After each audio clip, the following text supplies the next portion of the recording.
What's up, everybody? How you guys doing? We got a special for you today. Talking with a guy who really needs no introduction. He's made a video on everything you could possibly imagine, helping people learn anything and everything they need to in crypto. Let's just go in and say hi to him. Welcome, everybody. Conversations on Chain. Coffee. What's up, SAINTwolf? Good to see you. I love the intro. Kind of psychedelic vibe there. The music. It's nice. I'm promoting, selfish promotion. But it's good to see you, man. I haven't talked to you in a while. You know, you're one of the first people I talked to. And there's a funny story about it. I think I told you really quick. I just started making videos and a message popped up in Twitter and I went to delete it because, you know, I'm like, okay, it's definitely a scammer. And then I literally right-clicked, was going to delete, and then I just noticed, like, at the corner of my eye, I was just like, it's spelled so perfectly, though, because normally you're used to, like, a letter being off. Yeah. And then I'm like, wait, no. And then it was you, so it was cool. We talked early on, and that was very cool, man. Yeah, so I love talking to anybody in the PulseChain space. You know, it's good to get different perspectives. I know you're in, like, are you still doing the Atropa thing? I was, for sure, and I still am, but the dev has been a little bit covert lately, but pDAI is still rocking and on fire, and, you know, Bear is looking really juicy, so, you know, so far. pDAI's looking good, huh? Yeah. That proposal's coming up, and it's going to be very interesting. What do you think is going to happen? I think, well, some really juicy things are going to happen. And before we get into that, though, really quick, for people who are new, just tell us really how you've got into crypto. And just sure. I guess I've been in crypto. Really, I think I've been in crypto since 2015. Yeah, that was the year. So it's 9.5 years, almost 10. Yeah. Oh, wow. Did anything and everything wrong. Did all the stuff you shouldn't do: leverage trading, chasing shit coins, riding full tripping cycles all the way up, all the way down. Yeah. Trying to even develop trading strategies and bots and all this waste of time stuff in the early, probably 3 or 4 years. But in the later couple of years, I started to realize, well, buy and hold is the answer, right? Richard Hart came along, gave us something new to believe in. Yeah. So I was holding Bitcoin, I was holding Ethereum. And I figured I might as well do this HEX thing too, take a chance on it. It worked out really well. It created this entire community, like bigger than I could have ever imagined. And so I just started basically dedicating my time to pumping my own bags and everybody else's too. Like, yes. Really just finding a community and locking onto it. And because I thought about Bitcoin, I thought about Ethereum. They just didn't have that excitement to me. They kind of felt like the old thing. And Richard Hart comes along with this paradigm shifting thing that, in my opinion, was way bigger than any pump and dump or short-term project. I mean, people are locked in for 7+ years. So I'm like, wow, he's really making a new ecosystem here. And people are building on top of HEX, and people are building all kinds of stuff on PulseChain now. So I figure the best way I could add value is just teach new people how to get into the space, what I did wrong, what I did right, and just tutorials and really just news and keeping everybody up to date about what's going on in the ecosystem. That is phenomenal and very accurate, man. You nonstop were making content to educate people and help them not have to go through mistakes that everybody else made, and then helping them do it the right way, like from the beginning. And it's been like, not your keys, not your coins. Yeah. You know, don't leave your money on exchanges. Just simple stuff, how not to get scammed, right? There's a lot of scammers out there. A lot of people that their first intro into crypto is losing all their money. And I've been scammed before, luckily not like catastrophically, but the scammers are getting better and better all the time.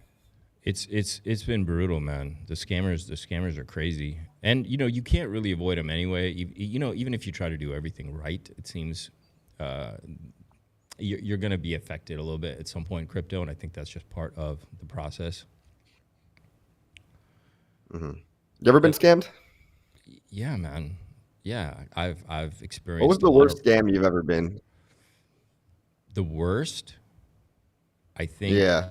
would 100% be Mashinsky and what was it called? Celsius. Yeah. Yeah, that was hands down the worst because, I've been rug pulled as well. Look, the two ones that bother me the most are when I came to crypto, I was following the normal channels or whatever, BitBoy and Celsius popped up or what have you. And so, of course, I put some money on Celsius. I was just discovering Richard Hart around that time. So I took my money literally off Celsius within 6 months because I was like educating myself also about centralization and what all that means and not your keys, not your coins. So it was a learning process. But BitBoy had been promoting some projects that I got into, and one of them just rug pulled, and he had showed himself as one of the team members, and then when it like pulled, he took his information and picture off the website and everything, and that was like a first like learning curve of like, oh, so these guys just promote something, get you in, and then they vanish off the project, and your money vanishes too. So that was a big learning. That was like one of my first ones, and then getting involved in Celsius because I took my money off, and then they collapsed shortly afterwards, and then I found out later that not your keys, not your coins, and they can come sue you for that. And it was cool because I learned about Richard Hart, and he was one of the reasons I was kind of changing some of these other experiences, like obviously the BitBoy thing, other things that I was like, I don't want anything to do with this part of crypto. And so I made my way over to PulseChain and began listening to a lot of Richard Hart videos and just becoming a huge fan. And now I'm over here now, but still feeling some of the pain from being even mixed up with anything crypto. I mean, I don't want anything to do with centralized anything. I don't care what's pumping over there. I just don't want anything to do with it. And the kind of people that make content over there, I don't want anything to do with them. I mean, it's so unethical, just on another level of scamminess that is just unimaginable. Well, people don't realize like the Bybit trading links do more harm than good. They just see it as a moneymaker. I don't think people are fully conscious of feeding people to the leverage trading meat grinder, which is what so many mainstream influencers do because that's like the main affiliate that makes the money. It's like a Bybit. Yeah. Because they have lifetime revenue share on all of the money that you lose. And we know people are degen gamblers and they're going to lose money there. Maybe 1% wins. Well, in all fairness, it's just a business. They're not rug pulling and stealing money. It's just right. It is what it is. It is trading and it's pretty cutthroat, But as far as I know, it's a dangerous game that doesn't get portrayed as like dangerous. It's like, oh, this is what crypto is. Go try it out. And it's terrible. I mean, no casinos do, right? It wouldn't bode well for Vegas if we portrayed it as dangerous, We got to portray it as, this golden palace and where all your dreams come true, right? And I guess Bybit and all these ones are the digital versions of Las Vegas, where you could go. Exactly. Pull the lever, pull the leverage, give it a shot, take your chances. But no, what's going on over here with at least the Richard Hart system is something really special, very, very special. And I want to see it do really well. I want to see more people learn about it. And whenever anybody messages me and they're like, oh, look, I just had a PulseX video. So a lot of people had some questions like, oh, well, how do I buy this? Or can I change that? I was like, I just put your link in there. I go, look, coffee, go to this video. This gentleman has a video on it, and he's going to help. He'll walk you right through there. Like, your videos are very educational, really, really great, man. Yeah, you've been really thanks helping bring. I appreciate it. I mean, there's power in numbers too, because we started off. It was only like 5 of us at the beginning. Now there's hundreds of us on YouTube. I mean, it feels good to have that validation. But we're also still in the minority of crypto. We're still gatekept. We're still hated. So I think money will flow into this ecosystem. It might be later on in the cycle, but the more people we can get into it now, the more people that we can raise awareness right now, when it's still controversial, they're going to just get rewarded so much harder than all those, euphoria, top buyers, speculators, the bandwagon fans that always come at the very end. But to a degree, a lot of people are kind of copy trading what they think Richard's going to do with, buying Ethereum. And so that's why I say it might be a slow burn on the way up. Like we're probably going to see some gains, but I would not be surprised to see the real X's at the end of the cycle when Ethereum gets kind of toppy and all that ETH gets rotated in. And so I think a lot of other people are kind of following that mindset.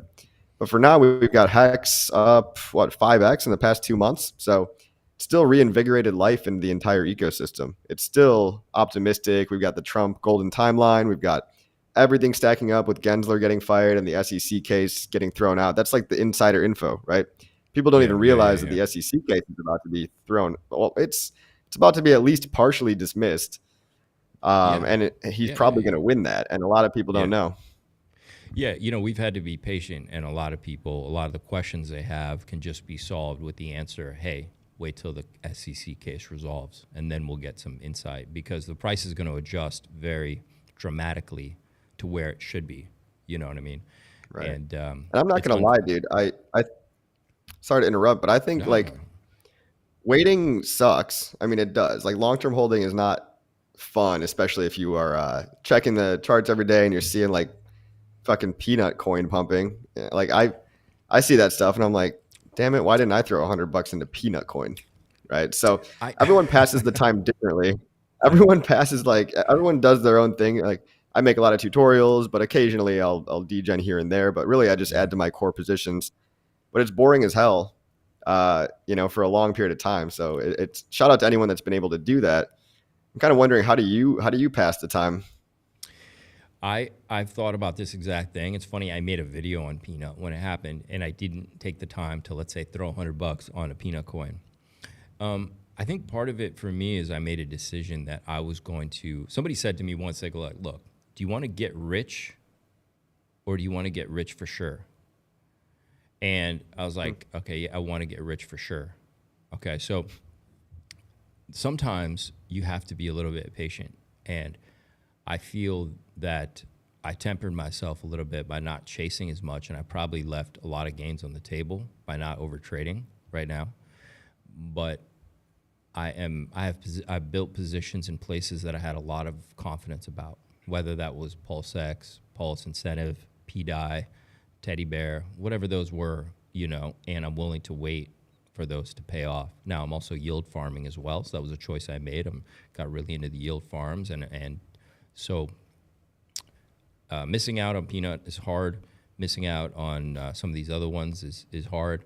It's not easy, but I think it's training me to be a certain type of person.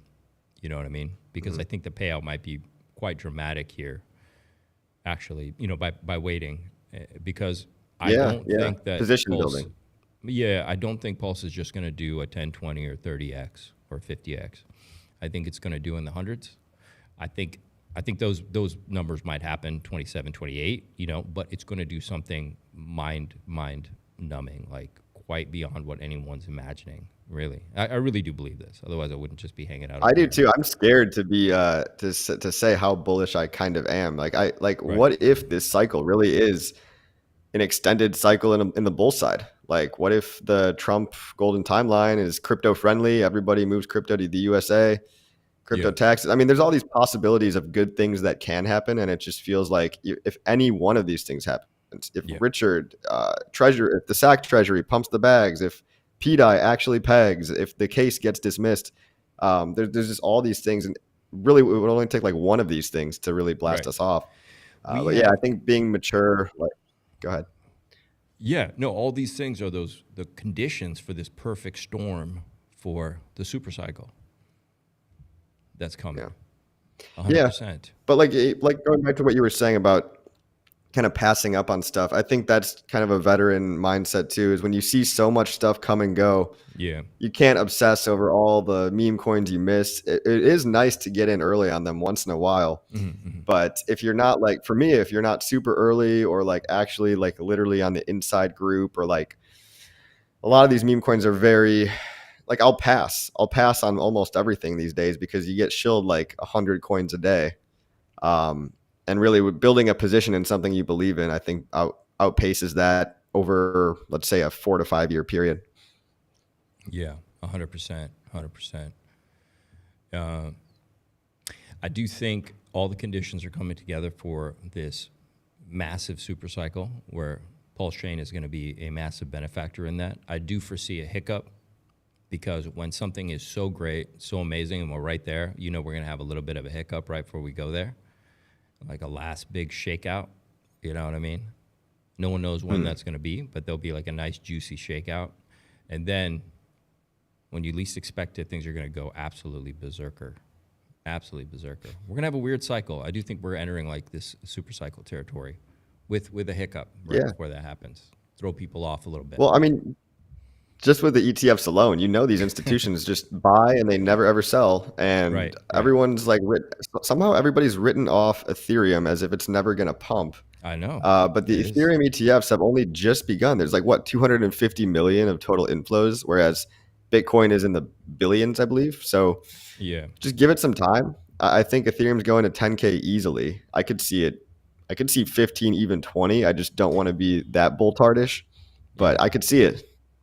Yeah, I think 15K is pretty easy, but it's not going to be handed to us on a silver platter, especially with this ETF news, the Trump, all this super bullish news. There's going to be something last thing to get people to go like, oh yeah, I knew it was too good to be true, and then reverse it again into this crazy super cycle, which is what I see. Because the amount of liquidity waiting on the sidelines is quite dramatic. People don't really understand financial markets, and with the confidence that's come into crypto, there is trillions waiting to just pour into it, and a little bit more regulatory framework needs to come in. So I think this hiccup's going to line up with that a little bit, and I think it'll happen faster than people realize, because the money, like people don't realize, like people aren't going to sit on money forever. They're also the powers that be that cause a lot of these things we hate. They're also dying to make money too. Okay, so they want to get this sorted out. They want to get just enough regulation or stablecoin stuff or whatever in place so they can get in the market too and get a 50x or 20x or whatever they're trying to get, right? So we're all kind of in this together to make money. So we have to just allow it to happen. You got to be a little bit patient and allow it to happen, especially when something as big as PulseChain, or let me just say this, not even as PulseChain, as big as this ecosystem that Richard Hart has built, it's really massive. It's really massive. And it is groundbreaking when all these little pieces start coming together, and all this liquidity starts making sense to people, why it's flowing that way. When people understand what the OA address might actually be used for, things are going to get really, really crazy very quick. I got to say, like, looking at all the old Richard Hart clips about him talking about his stablecoin ideas, part of me, I understand the too good to be true, which is why I want to tell people, don't put 100% of your portfolio in. Don't even put like 20 or 30%. To me, that's too much. I mean, you do whatever you want with your money, but it is very compelling to listen to him talk about his, literally say, yes, I'm going to build a stablecoin one day. Wouldn't it be interesting, if HEX could be used as collateral for the pDAI? And like, he said that, dude. And like, there's like different tweets, and it's cryptic. But I want it to happen. I don't know if there's something that maybe is stopping that from a technical side, but this maker proposal should be interesting. Yeah, they're working on that. There's going to be a couple deep dives coming out this week. We're going to talk about the maker. I'll give you guys a preview. So I'm talking to Decentralize Me this week, and I'm talking to Sonny at Sonny's Pub. We're going to go deep into pDAI. It's going to be really interesting. I know I'm going to learn a lot. And I think we'll get some more insights on how the developers are thinking about it, and how the people that really understand really what's happening on the blockchain, what they're seeing, and some of the predictions they have. So we'll find out. I think that I feel like I hinted at the OA, and I could see you got what I was saying immediately. So maybe it's on the tip of a lot of people's tongue. But I do think that's what's going to happen with a lot of it, and people are then going to understand the thing that they hated about RH ecosystem is going to be the thing they loved the most. Does that make sense? This is the fateful irony of life. Okay, so the thing that kept you from getting into the ecosystem, this OA, ends up being the thing that makes you now want to get into the ecosystem. It would be beautiful. It would be Richard's magnum opus, his most glorious achievement of all time. Like fireworks going off, everybody starts partying. It would be awesome. It'd be just like that Great Gatsby meme when he's cheersing everybody with fireworks. I want it to happen. I've got a couple million pDAI, but if it does peg, I think a lot of those people, and if there is liquidity, that's the other big if, is like there needs to be a state in the market where there's enough liquidity tied to either e-stables or to Ethereum so that people that want to bridge out can bridge out, and that could be absorbed. But hey, it's fun to think about.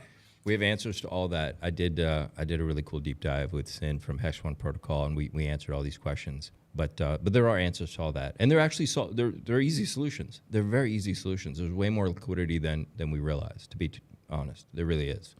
And where is it? Where's the liquidity? Where is all that? Like, I mean, I know the liquidity doesn't. I don't think that the pDAI liquidity exists right now. But I think it could in the future if you incentivize like certain liquidity pools. Let's say you incentivize EDI, pDAI bonding. Yeah. But if there's something I don't know, like tell me what I don't know. We're going to tell them chat is heated up. We've gotten already into pDAI over here. I saw that Hollywood Jr., you say, can we see the comments? Yes, we can. Do you see the comments, Rolling in Coffee? I can. Oh, wait, maybe if I click this little button here. Here we go. We didn't mean to skip any of you guys. If you guys have a really important question, definitely drop it in a second time. I haven't talked to Coffee in a while, so I feel like I'm focused and I'm curious to see what's been on his mind lately, so I haven't paid that much attention to the chat, but we are listening. We are here. They want to know price predictions already. We're just 2 minutes. We're just we'll do some price predictions. That's all anybody wants. We want price predictions. Okay, we're going to do price predictions. We somehow stumbled already onto pDAI. Crypto 7, what's happening? Yes, reposted. Okay, we've already stumbled into pDAI. Our feet are in our mouth already. So we got to answer it. So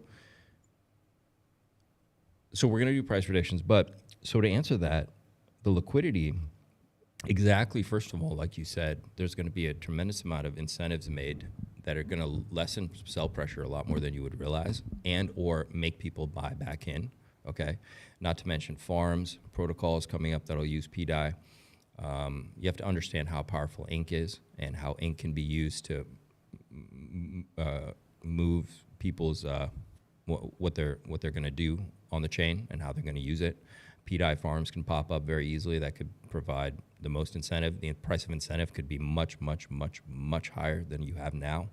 And so there's a lot of ways to show people that, oh, this is something worth holding. Not to mention just money markets in the sense of protocols popping up that just give you 4, 5, 6, 7, 8% for your pDAI, right? So you would take some profit, of course, but you would hold it. Now, the other thing that's really important to understand is you have to look at pDAI as a meme right now. You can't think right now about pegging. You can't think about OA. You can't think about collateral. You can't think about what he's going to do. You got to just think of it as it's just a meme right now. There's no pegging. There's no pegging. Even if when it goes to $1, it's not just going to peg right there. It has to go well past $1 first. So the truth is, pDAI is probably going to go much, much, much higher than people realize. It could go to $3, $4, $5. It could even go to $10. It could do something really insane in the way last bull run people said, oh, these meme coins like SHIB, they're not going to do anything. And then next thing you know, they're 30, 40, $50 billion market caps. Okay, they do something absolutely ridiculous. So you have to understand it is a meme. Memes are going to run, and pDAI has an amazing narrative. And there's a lot of reasons. One is to exhaust sellers in the way Bitcoin is exhausting shorters and sellers right now. Okay, it's doing something absolutely ridiculous. And it could absolutely go much higher. And there's very good reasons to do that psychologically as well right now, you know, especially if you want to bring the floor to a certain level. You don't want the floor as low as maybe it would have been before, right? So for pDAI to go to, let's say, $2, $3 and then have a crash 80% because all these sellers, you know, come down. Now you go to 50 cents. Now you got to move it around $1. Okay, now it goes from 50 cents to $2 and then 75 cents to $1.50, et cetera, et cetera. And then when you get to around that area of $1, now you can start thinking about, is it going to peg? Okay? Because now there's a lot of sell pressure has vanished because as we talked about, protocols start showing up, incentive structures come into play that make you realize the value of holding. And now people that sold at 60 cents are now buying back in because the value of holding the pDAI is much higher than dumping it. Does that make sense? And what you can do with it. On the PulseChain farms, for example. It sounds good. I've got a little piece of FUD, which is it's kind of a basic thing, right? A lot of new people come in, they're going to go look at the pDAI top holders, right? And they're going to see, holy crap, all these top 100 holders have like 50 million plus pDAI. There are some nutty holders. Do you think a lot of that is just like, do you think a lot of that's being scooped up by Richard or the OA, or do you think like do you think all these wallets are a risk, kind of? I think a lot of them are Richard Hart. Not are. I mean, they could be, like you're saying, they could be. Okay. Yeah. But they are some people that have it. But just like, early in the day, people had a lot of Bitcoin. Like, we don't realize now. Now we think, oh, Michael Saylor has a lot. It's like, bro, people had 10, 20, 50, hundreds of thousands of Bitcoin in 2010, 11. They really did. Like, we forget that. Yeah. We forget that. Where did it all go? That's a good point. And some people probably still do, and they can't dump it because there's not enough liquidity for them to even dump it. So they just don't dump it. That is actually one of the reasons. Number two is one of the biggest holders of Bitcoin. I think he might be up there with Michael Saylor. Has publicly tweeted like he hasn't sold any of it. He's just sitting with hundreds of thousands of Bitcoin or something like that. He's a massive holder. Yep. Like, some people just don't. They're just going to hold it. You know what I mean? Because people see money in different ways. You know what I mean? And some of these people who have this large amount of pDAI, they're going to sell a lot of it on the way to $1. That's for sure. Okay, it just makes also sense, But when you think about how much can be minted, you have to understand too. Like, we're forgetting the value of the ecosystem PulseChain right now. You haven't added a 50x to our ecosystem yet. Like, what's the value of our ecosystem right now? It's 23 billion. Let's say what is it? 25. Let's say it's 20 billion. Okay, I think it's a little higher than that. Okay, let's just say it's 20 billion. Okay. Do you think our ecosystem, the RH ecosystem, right, HEX, PulseChain, Incentive, and PulseX, can do a 10x? Do you think it can do a 10x? If the market cap is 20 billion? Yeah, the total of everything. It's higher than that, but I'm just saying, let's say it's 20 billion. Of PulseChain or of crypto? PulseChain. The whole RH. Okay, so you're including the origin address. Yeah. Yeah. I think you have to. Sure. Okay. Sure. Okay. So that's 200 billion. Okay. And I'm being conservative. So let's just say I think it could do, let's say a 30x. I think a lot of people have thrown around 30x a lot. So let's say it's $600 billion. Okay.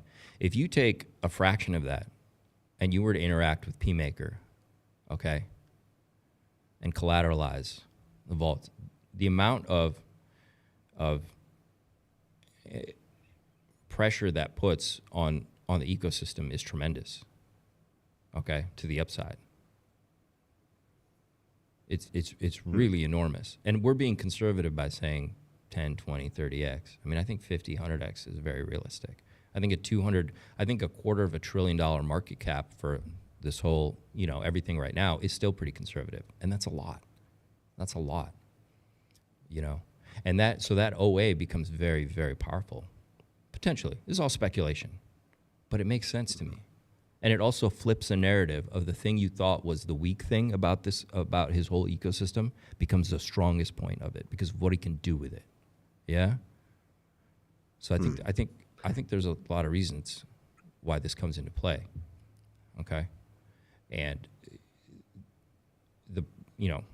the amount of liquidity that's going to be present is going to be more than enough to handle the sell pressure. Even at pDAI at $2-3. It's nothing. It's a drop in the bucket. Yeah, we got to get there. We got to ramp it up slowly over time. I mean, right now there's I think probably $1 million worth of Pulse and other stable coins tied to pDAI. And then of course you've got $3 billion of pDAI tied to Atropa, which just burned, which I respect that just because, I mean, at least it burned a lot of the supply. A lot of that extra, like I would like to imagine that all those extra coins that got eaten up in the market maker bot and all those other, the more centralized pDAI is and the less is in the hands of just people that simply bought early, that's better because it's less sell pressure. Yeah. And we have to accept that in crypto. There were like 2 or 3 months. There were like 2 or 3 months where nobody was even paying attention to pDAI. Yeah. Remember? And it was just like almost super low. Yeah.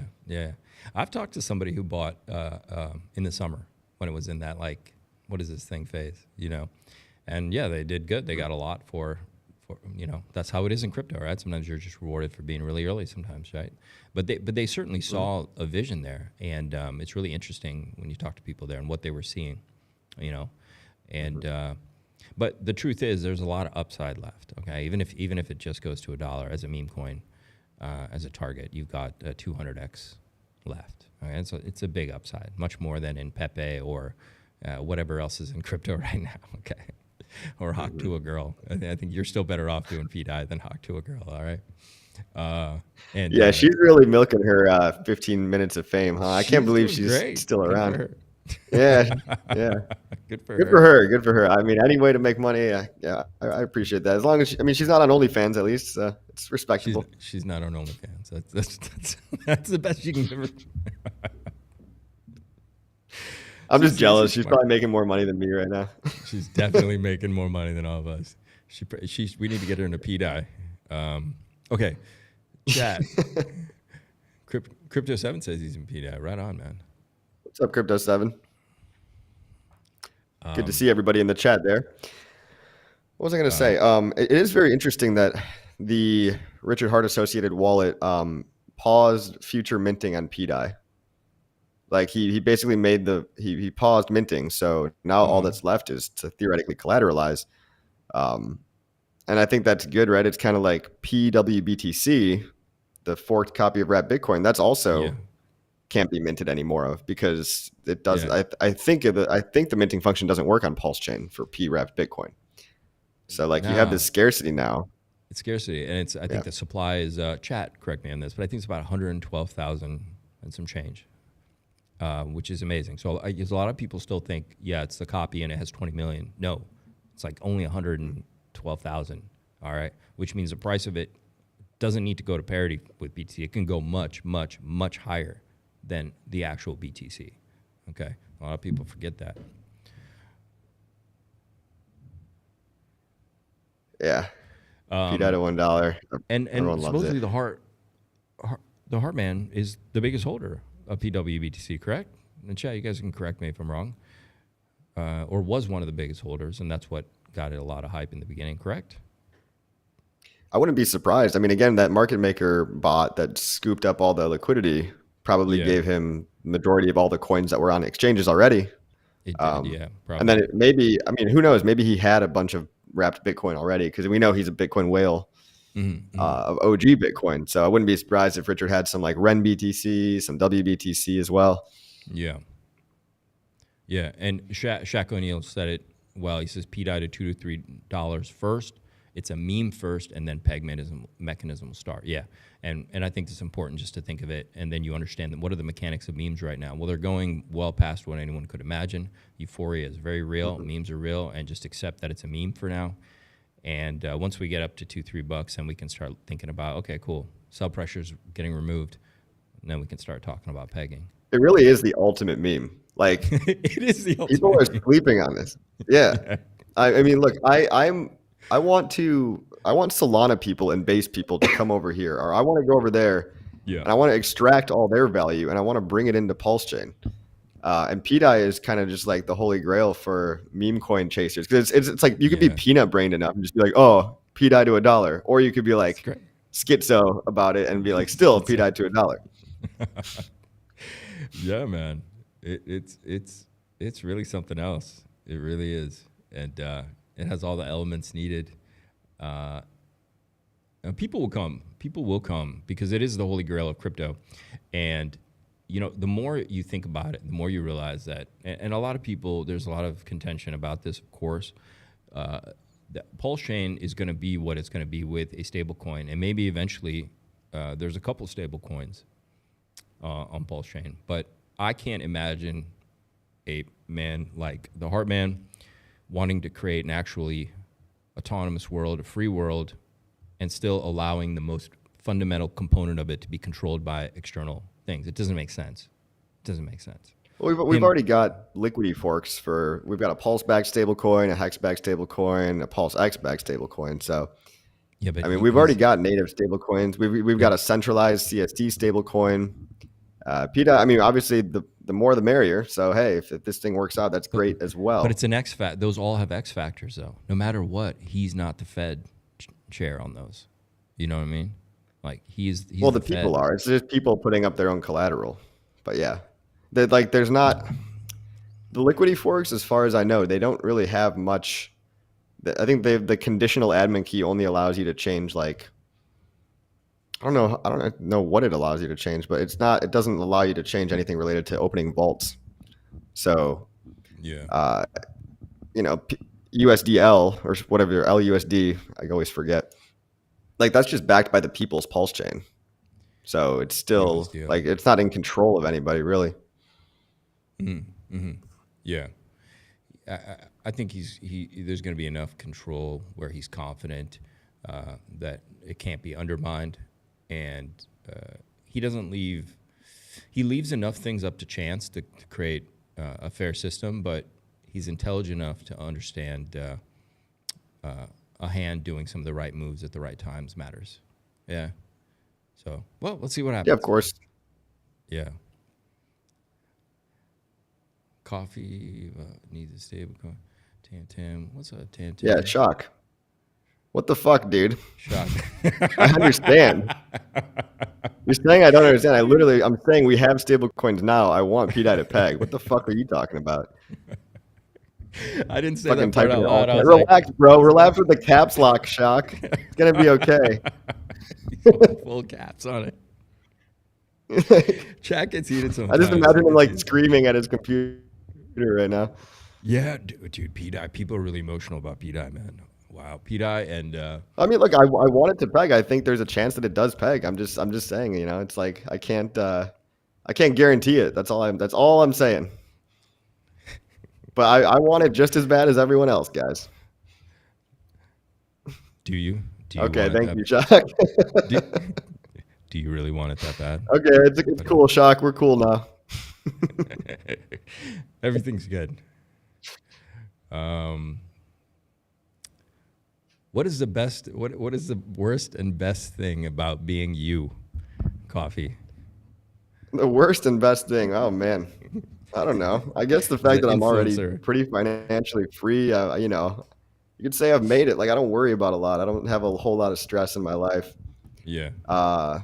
Worst thing is probably just being a public figure on the internet, because that comes with its own level of bullshit. You know, like everyone takes everything you say like it's gospel, and it's like, yo, I'm just a person. You know, like we're all figuring this out together.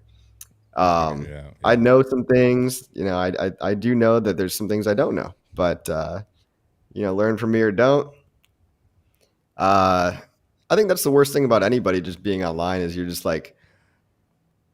get yourself exposed to like everybody's opinion when humans are only built for like 150 Dunbar's number, 150 people relationships. Mm-hmm. And it's like, once you get past 10,000, 20,000, you just can't like think about it anymore. Cause it's like, I can't like answer every comment. I can't deal with every hater. You know what I mean? Yeah. Not enough time in the day, but I mean, literally my life is pretty great. So I wouldn't trade it for a lot of people's lives. That's awesome, man. Yeah, that's great. I mean, maybe like some people, maybe like Leonardo DiCaprio, stuff like that. You'd consider exchanging your life for his. It'd cross your mind for a moment. I consider it. Yeah, I consider it. Okay, so my next question: What movie or book character do you most resemble? I don't know. You guys tell me. Is it you Leo? Guys tell me. Or who do you want to resemble? I don't think I'm way too short to be Leo. I think he's like 6 foot. Yeah, he's tall. Don't matter. It's a status, dude. He could be 5'6". He's still Leo, bro. Yeah, that's true. Nobody cares. Just get that fame, that status. Yeah. I don't know, man. Like I'll leave that to the internet to tell me who I look like. All right. My grandpa once said I look like George. My grandpa once said I look like George Clooney on a bad day. On a bad. Actually, that's a great compliment because you know, I mean, fuck. That's funny. Those were actually his last words to me before he passed away. I'm not joking. Are you serious? That sounds kind of traumatic, though. Actually, no, it was funny as hell, dude. I would be wrecked for life. Like, really? Yeah, I guess it would be funny. He sounds like a cool guy. Yeah. Woody from Toy Story. All right. I would be like, Grandpa, I don't have a hat. Grandpa, he endorsed Kamala. Stop. No, I'm glad he wasn't alive. He wasn't alive to see this election, so he wasn't. Yeah, that might have been thank what God. put him over the edge. Thank God. Bless him. Yeah, may he rest in peace. He gets to rest in peace. He literally gets to rest in He peace. does. He does. Yes. Well, my grandparents, they were never on the internet. People these days have to deal with such a new level of like stress that we've never had to deal with. But just like look at political Twitter, man. It's like you can really Yeah. make yourself extreme if you only Yeah. follow like the algorithm's only showing you the stuff that you agree with. The Yeah. next thing you know, you're like talking about like Antifa or like some crazy like it brings people to violence sometimes, and Yeah. it's very unsettling, I guess. There's a dark side of the internet. Yeah, for sure, man. For sure. I feel it on crypto Twitter every day. Crypto Twitter is one thing, but then just look at the president, man. People are like mad enough to try to actually kill the president. That's how crazy people have got. Well, it may not have been the people doing that. Well, BlackRock, sorry. Yeah. Did you know? Did you hear about this? That they actually BlackRock took out a huge $300 million short position on DJT stock right before a couple days. Mm-hmm. I remember this. I remember there was a bit about it, and then it got swept away very quickly and kind of disappeared out of people's Dude, the timing of that, it's like you Uncanny, don't man. just take out a size that big if you don't think something's going to happen. And then like this kid 100%. Is part of a BlackRock commercial, and then they take his Twitter down. Why haven't we seen his phone? What's up with his family? Like, exactly, very suspicious all around. Very suspicious. Very. And, just swept under the rug very quickly, just kind of vanished out of people's. Immediately, we went to Diddy. They were just gave us that really quick. Shaq is being awfully nice to you now, suddenly, in cap letters, too. Love you, Shaq. We're cool, man. Coffee. Dude. Yeah, so what do you think about all this crazy stuff, man? I feel like Alex Jones was right about a lot of things. I hate to say it. You know what I mean? Starting to seem like it turned out there were no conspiracy theories. It was all facts. Just reality. It was reality. Yeah. The tinfoil hatters were the reality shows, turns out. And well, we're living in this world where like the truth is being shed light on. It's hard to keep anything hidden anymore. Like back 50 years ago, you only had TV, and the TV was all controlled by media companies. And like the CIA can kind of control Facebook. They can kind of censor Meta and stuff like that. But then you've got other platforms that just pop up like X, where it just becomes harder and harder to like you can't just clip up and string clips together of Trump to make it seem like he said something else. Or you can't just like put a yellow filter on Joe Rogan and say that to try to make him look more sick and stuff, because the internet will just figure all that out nowadays. Right. So it's chaotic, with the truth being revealed. But who knows? Who knows? Yeah. It's, there has to be a enormous, there's a paradigm shift that's already happening, and the game always has to be a bit of that cat and mouse with the plebs versus the rulers, right? So we've seen their game. We figured out this game. That means they're about to change the game on us. So that's what I would expect, and maybe that's what this Agenda 2030 is, kind of like a just general target for the rulers and the elites to change the game again. So all of a sudden now we don't know what the new rules are, because now we're figuring out, everything's coming to light.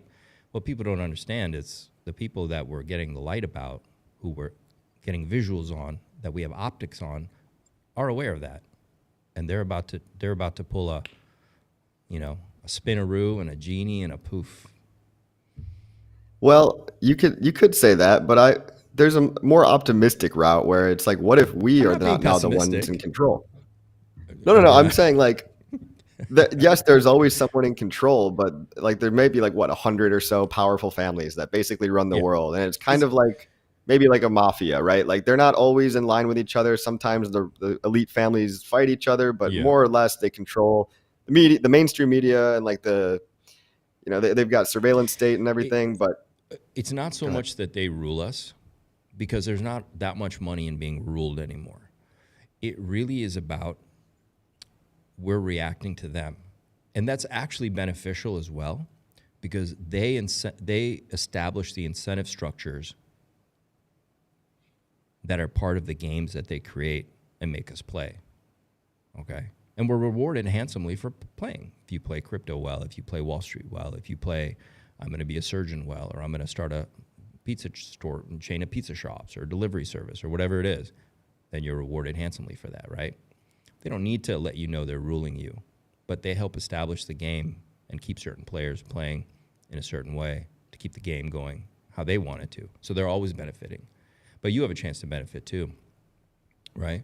But we're reacting to their games that they put in place, right? It's almost as if we live in a version of, remember there was that creepy movie, it was super cool, it was that Korean film where like everybody got sent to this island who like owed money, they got recruited, and then they played these like vicious games. What was that called? You're talking about Squid Games? Yeah, Squid Games. So, I mean, we live in a version of that world. It's just we get to have white picket fences and raise families in that world. You know, that's symbolically, though, showing the extreme version of that went. And then they actually had the elites come and they sat in a room at one point in the movie, you know, I mean, they like washed and stuff. And that might be the version of like when we get to like riots or wars or whatever, where they're like, oh, look at them fighting each other like a bunch of clowns. But the truth is, it's not that they rule us, but they do establish the game moving forward, and they do that through the monetary system. They do that through the laws that they push forward. What if we become the new? What if we become the new creators of our own game? I think that's what crypto is. It's like we are making a new game that's outside of the system. We might be the elites of the future, right? We might be the ones crafting the narratives using the power of our voice. And like the only time that we are truly imprisoned is if we believe that we are. And that was easier. I mean, it's like as above, so below, right? It's like if you think you're a prisoner, then we live in our own mental construct. But to a degree, there are other people pulling some strings, but it feels like it's getting less and less important. Like I don't have to care as much what CNN is telling me because I can go on X. Like 100%. And the internet has freed us. You know, we may hate Silicon Valley or some of the people, whatever, but they've given us freedom in our hands. Like, it's amazing. And I know there's surveillance and blah, blah, blah. And of course, the elites are trying to come in and see what we're doing. But it's an amazing what has happened. I mean, just think of all the beautiful women that are on OnlyFans. You know, they're free. They don't have to date us anymore, right? The point is that everybody's free. Everybody can do whatever they want, access any information, do anything, connect with people all over the world. It's incredible. It's incredible, which tells me that they're going to mix up the game a little bit. Doesn't mean we lose this. They're just going to reposition themselves again to make sure they're also benefiting from it. Well, they're trying to. Like in crypto, they're trying. Like I don't know if you heard the USA is talking about crypto. Yeah. Well, the ETFs and BlackRock is in now, and they've got their tentacles into the ETF. But right. The USA I saw something about the USA proposing, or one of the states was proposing that they accumulate up to 1 million Bitcoin. How crazy would that be? But like then it's like they already have 1 million Bitcoin. Wait, the USA right now? They probably have a lot that has been seized and everything. Yeah, they do. But then they control the Bitcoin game at some point. But then we just create a new game. Like we just create PulseChain, right? Like we just keep innovating faster than they can control us. The people on the cutting edge will always be kind of on the fringe. Look, the key is that they're just benefiting more off the system than we are. They don't really care what we do, to be honest. I mean, you can just look at the politicians, how much they've made. Their piggy banks now, like Trudeau's worth $300 million or whatever it is, and you're like, okay, like as long as they're like, which is what they use inflation as part of the game, whatever. Like, sure, they're like, okay, you're crypto, you have your 10 million, but I have 300 million now, so I'm happy. I still rule you in a way, like I'm still your lord, in that sense. You know what I mean? So part of it is just that they're just stack the cards so that, like you mentioned, ETF, whatever. They're like, okay, make your money at crypto. We're just going to make sure we get a bigger cut over there. Yeah, that's it. Mm-hmm. Is there more evil intentions and all that? I don't know. I still got to go on with my life and make my money and all that. And I know that they're just going to take their cut, their bigger cut. It's like back in the day where like you had the neighborhood guy and your windows weren't broken and you just made sure he got his cut, Yeah. We're still only like 2% genetically different than monkeys. And so we still have to live in this world where that's just the natural tendency of human beings is to accumulate power and exert power over others and compete for power. And like, that's not human nature is not going anywhere. No. Like even if I was one of the financial elites, though, who knows? I mean, who knows what we would do? Maybe, they say absolute power corrupts absolutely. So maybe even though we say now, oh well, I would use my power for good. Good and bad is all so relative when you get to that point as well. It is. Like what's bad for somebody is good for somebody else, and even the worst people in history were operating under the thought that they were doing good, like the Nazis and stuff. They thought they were doing the right thing. Everybody really thinks weird. they're doing. Everyone that does mostly anything, for the most part, thinks they're doing the right thing. Everyone. Do you think really there's does. an objective truth, or do you think truth is like only subjective? That is deep. It's a hard question. Let's let chat answer that one. Chat, answer that question. Because I used to think more of that there was an objective truth, but then I'm starting to realize like maybe it's all just been colored by my experience. Maybe there is none. Have you ever done psychedelics coffee? Yes. Do I have to answer that? I think that no, but the way you asked the subjective thing, I was like, wait, has this man had a mushroom before? It's been a while. But I've done LSD and mushrooms. Somebody give this man a mushroom. Can all afford it. Okay, look, I'm gonna take two. I gotta go do the thing. Do you want to chat with chat, or do you want me to put on a little interlude? I will chat with the chat. Chat with chat. I'll be right back. What's going on, chat? How we doing? I look like Nicolas Cage with vitamin deficiency. Lol. Nice. Yeah. What's your favorite Nicolas Cage movie, chat? How about that one? Truth is truth, but our understanding changes. I see. So there is a truth, but we're all just trying to grasp it in a different way. Truth is perception. Interesting, bud. Truth is perception, but sometimes, what if you can't believe your eyes? Like, can you believe everything that you see? I guess, everybody's unique truth is their own unique experience. But I don't know. It's a hard question, guys. You need a bit of sun? You're talking about me? I've gotten plenty of sun, bro. Plenty of sun for me. I live in a very sunny place. Taking control of the securities contained in his or her minor account? What does that mean? Oh, I didn't read the first part.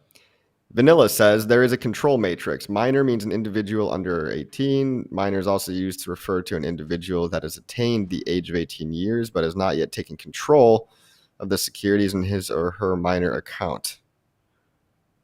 Huh? I guess that's probably true. I mean, they give everybody like a social security number. That's kind of like your employee ID number for the United States of America Corporation. Technically, they consider you a minor until you reclaim your securities. That's why they treat you like a child. Huh. Interesting. Well, how do you reclaim your securities then? Is that like the whole self-sovereign citizen thing? I've heard about that, but I like living on the grid. Maybe one day. Who knows? Maybe when I fade into the sunset when I'm an old man. Ryan from The Office, Zach Davis. That's so funny. Zach has known me for a long time, and back in high school, I would get Ryan from The Office. It's funny, man. You excited about 2025 for crypto? Of course I am, dude. Of course I am. AKA BJ Novak. Yeah, I've heard that's my celebrity lookalike, BJ Novak. He actually wrote The Office. Fun fact. Yeah. PLS to 0.005.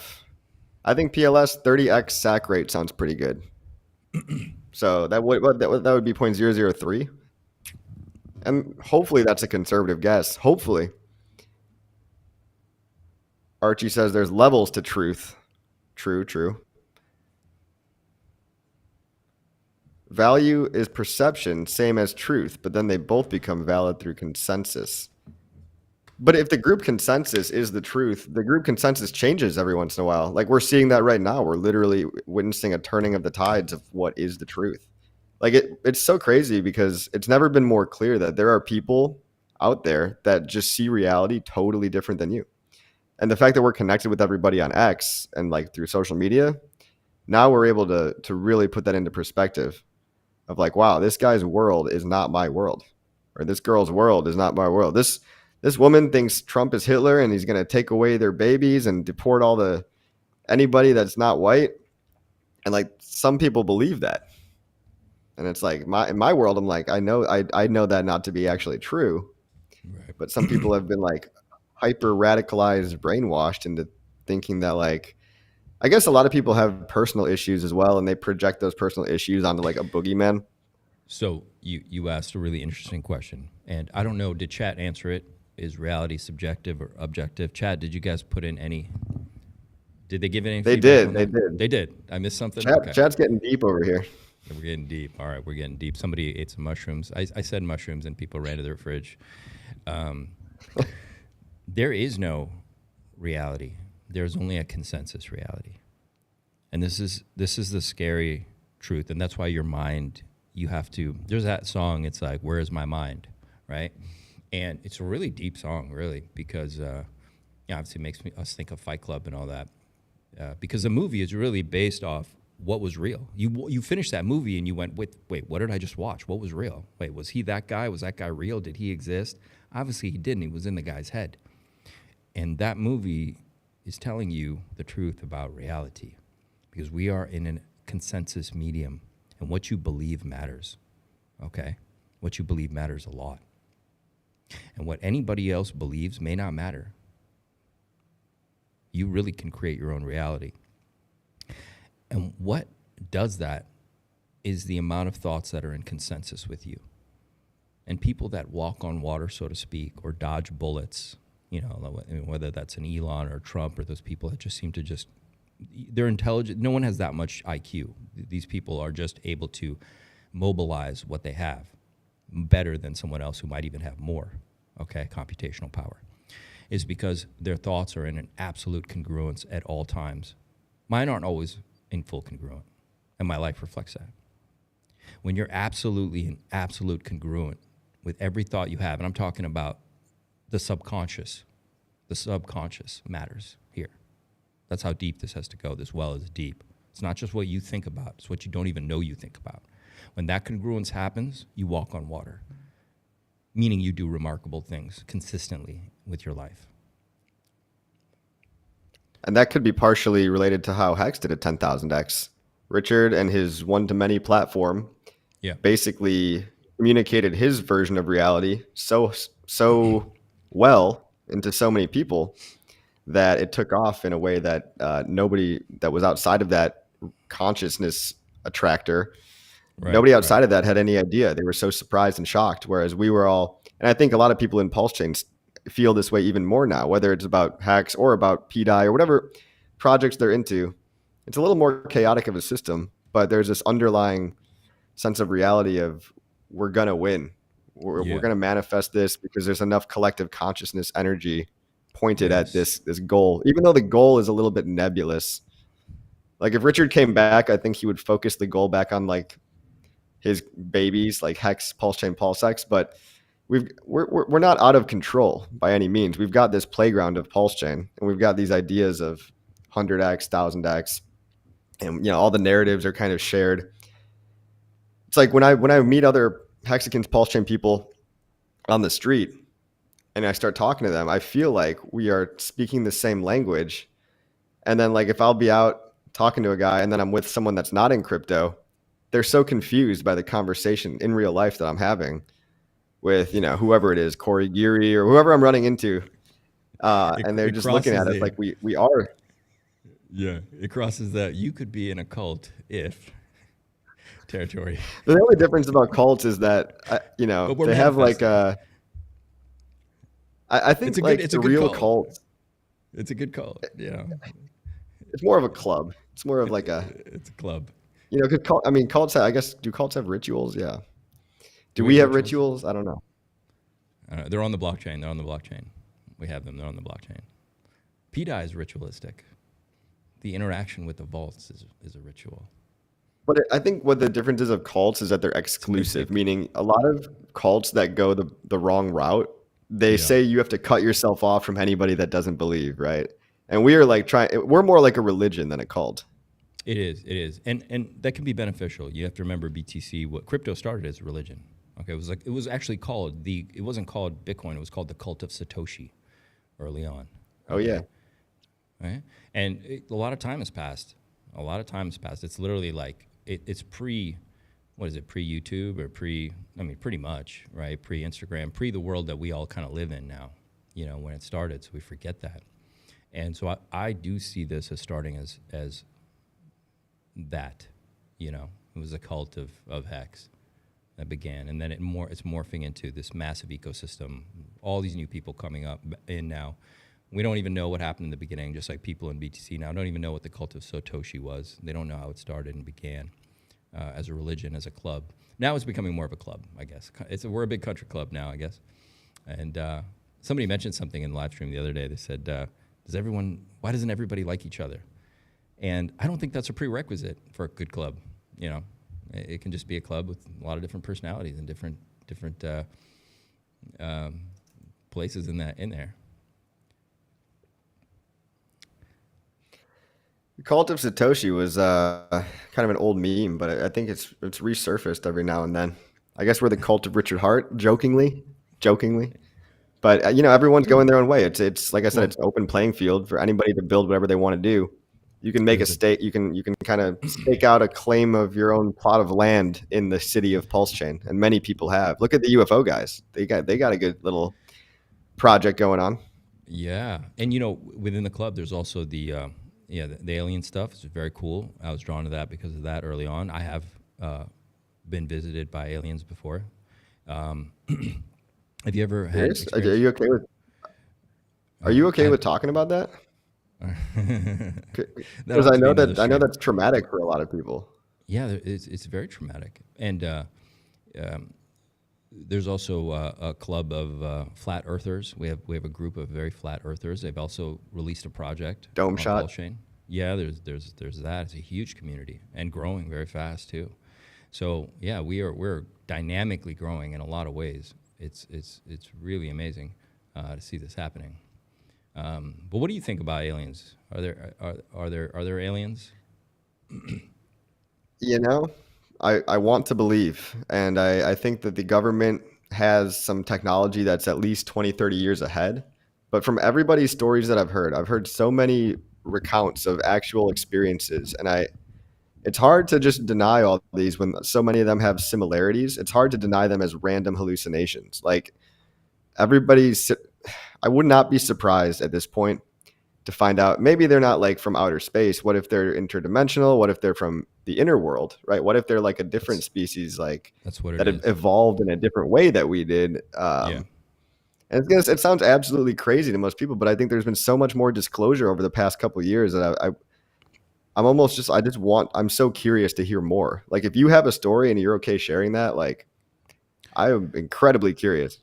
I believe in that we live in a multi-dimensional playing field.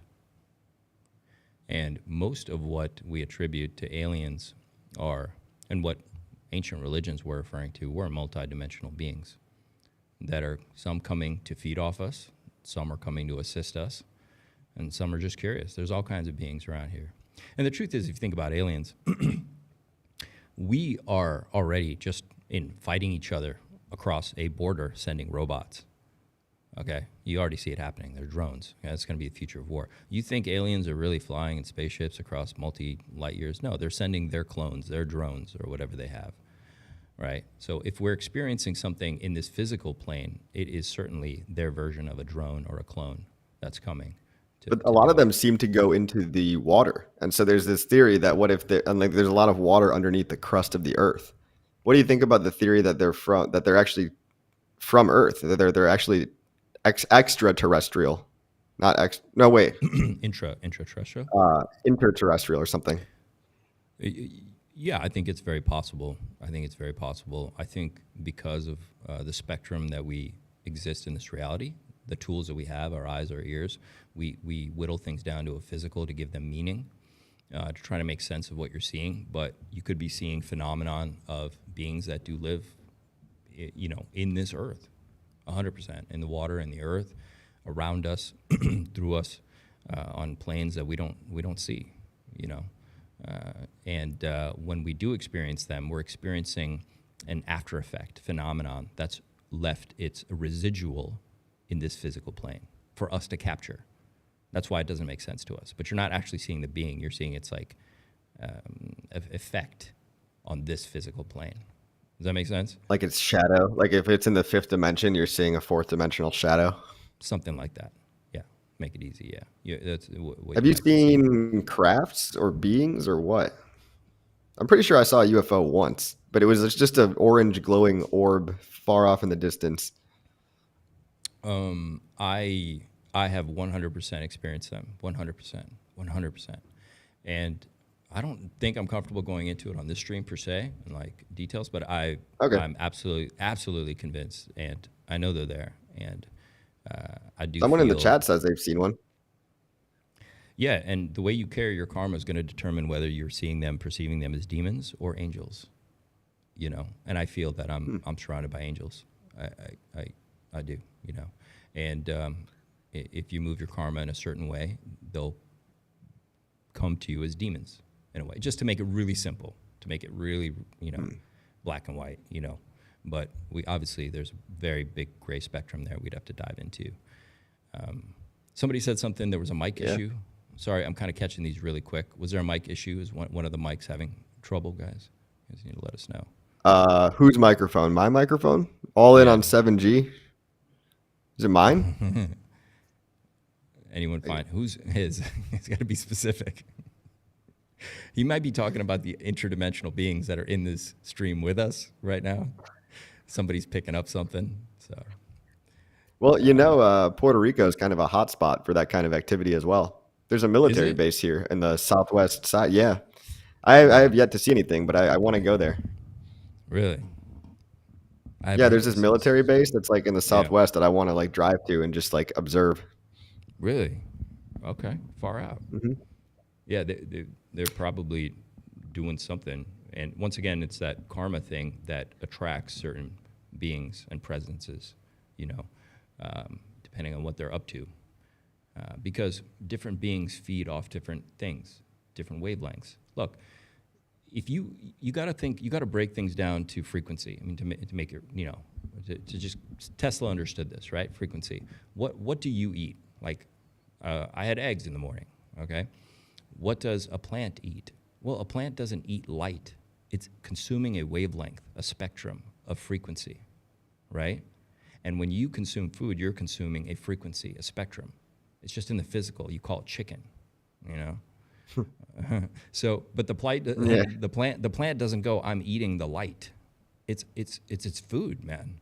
And it's consuming this frequency, okay? It just happens to be at a different frequency than a chicken, okay? But that's all that. So other beings in other dimensions also must have something that they consume or feed off or assimilate, some frequency, some wavelength, right? That we just don't understand or see, just like we didn't understand or see radiation wavelength. Right? What's that killing people, you know? What's this light thing? It's just a frequency, it's a wavelength, right? And we all have to consume something, you know. Do you think they're consuming like our consciousness, love, or hateful energy? 100%. 100%. There's an output, and as you said, a shadow. When you output or feel an emotion of gratitude or love, there's a shadow that comes from that. You know, there's definitely like it's and they're beings an aura that other people pick up on.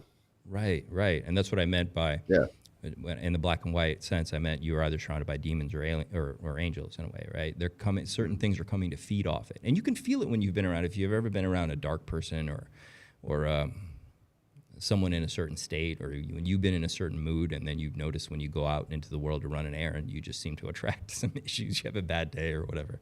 Why? What's happening there? Yeah. You know, it's real. It's a real effect. Yeah. You know?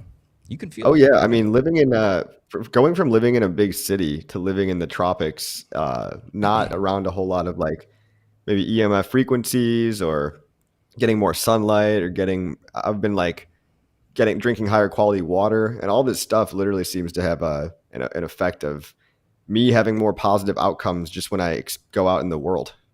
You know what I mean? I don't know if it's just all that. I guess I could give myself more credit or something, but like just changing environments seems to have done a lot. And like the sunlight thing I've been getting into as well, because a lot of people are locked inside their rooms all day. Your mitochondria needs this infrared wavelength that we're not getting with all this blue light from screens. So it's blocking like our melatonin. It's actually causing cancer, according to a couple of doctors that I've been listening to.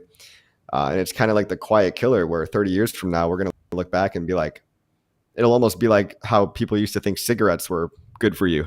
And now we're going to look back one day and realize how fucked up it was that we're carrying around like radiation devices in our pocket that emit blue light that messes with our circadian rhythm, that makes us stay inside and prevents our mitochondria from being energized by the sun like it's naturally supposed to be.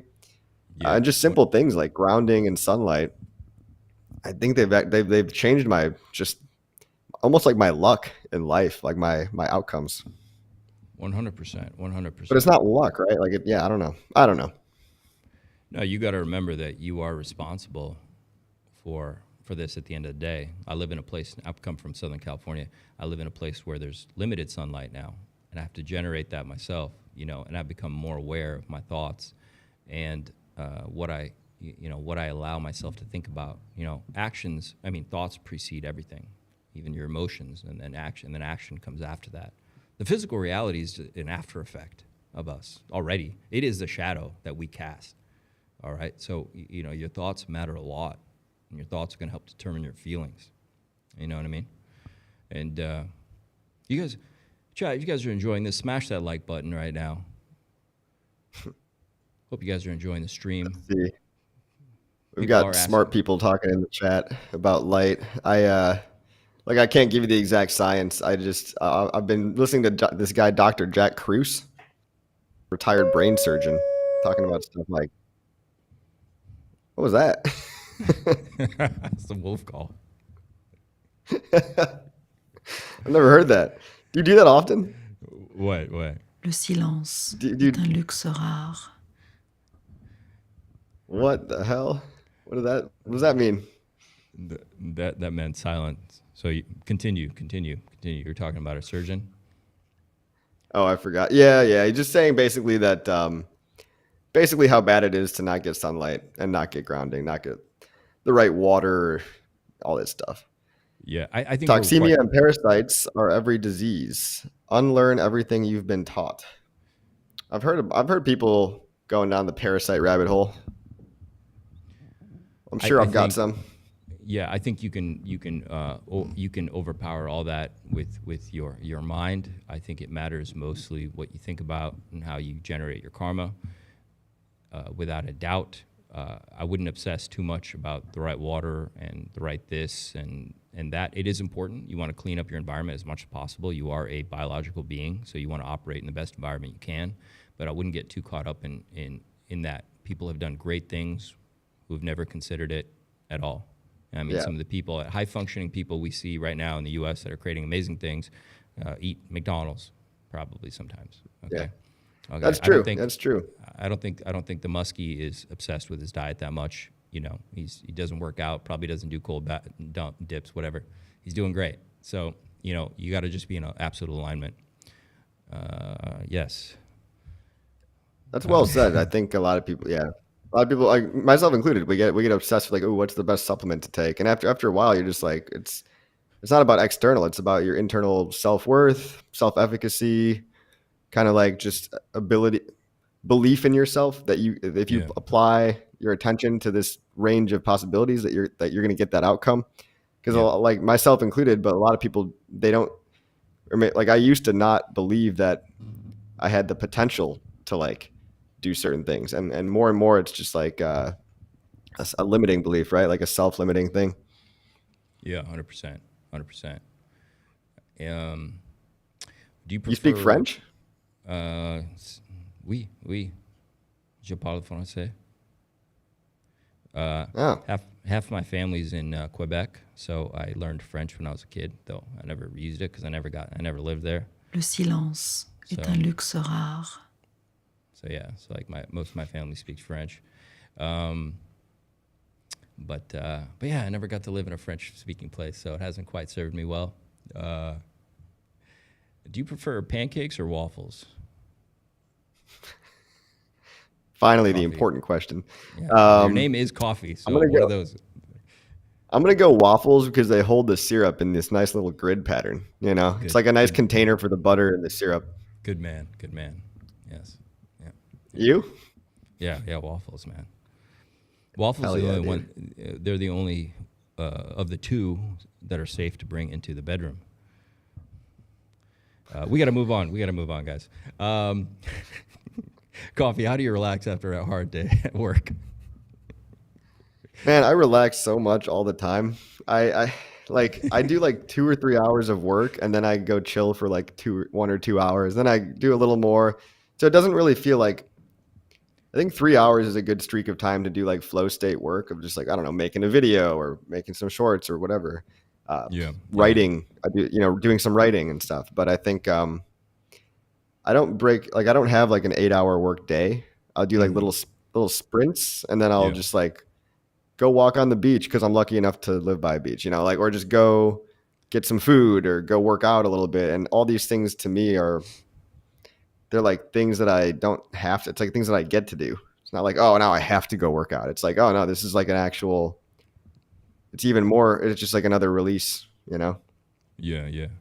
So you live in a beautiful, you live in a very beautiful place. I mean, you're a very lucky guy. Like 2 or 3 years ago, I would have said, oh, I just go drink. And that's just like a fucking terrible, terrible way. Cause that's like weekend warrior stuff. Like I used to work a 9 to 5 and I would just like drink on the weekends. And it was just like an endless vicious cycle. Yeah. I've been there. Yeah.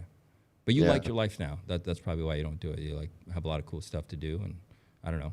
How's it going with dating life out there? Are you dating? You got, is it good living out there? Yeah, I've got dating and everything and all that. Yeah.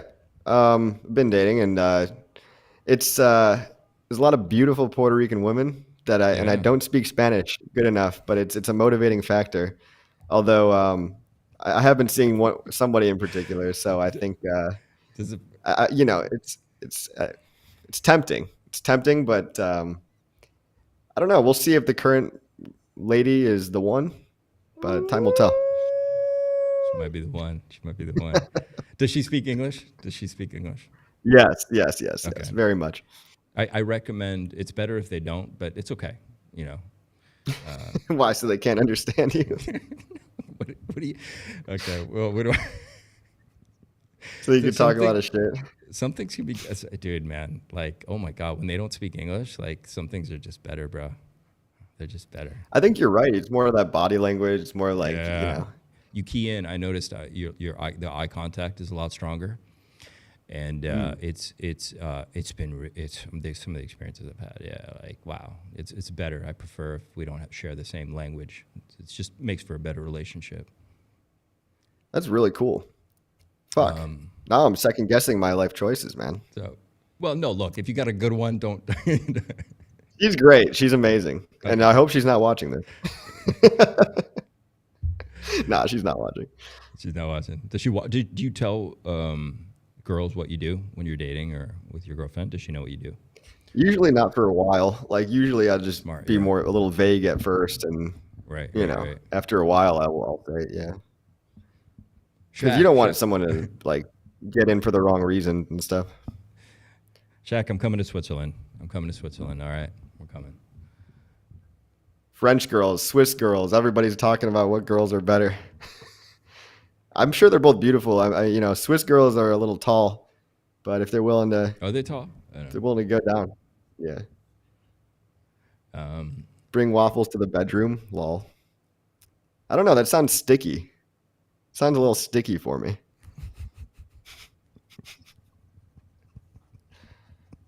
I mean, think about the cleanup process, Like that's just, I don't know, man. Chat, we need help. Okay, we need more than likes here. All right. Gonna need some support.